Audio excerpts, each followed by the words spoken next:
You know, books in the romance genre run the whole gamut, from sweet to very erotic.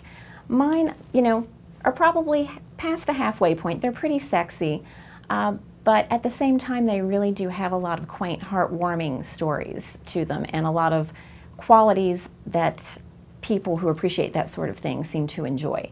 The same woman who lives in a quaint small town baking pies and making quilts might be the same woman who loves sex and feels deep passion. So I try to take the approach that the world is multifaceted and people are multifaceted, and I try to capture the heartwarming moments, the sexy moments, and everything in between. I put a lot of myself into every heroine I write. Even though they have very different personalities, I would say that we share a very similar worldview, meaning a very common moral compass and sense of right and wrong.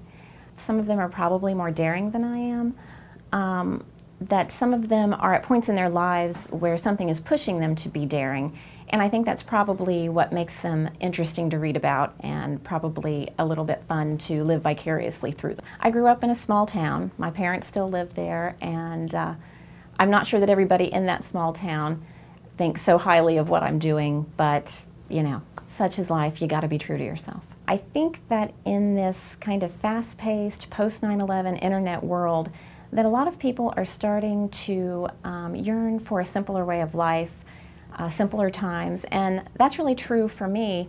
So these stories are kind of an answer to that yearning. I'm really thrilled to have the opportunity to write a linked set of stories where I can create a whole community of compelling characters that I hope will keep readers turning pages.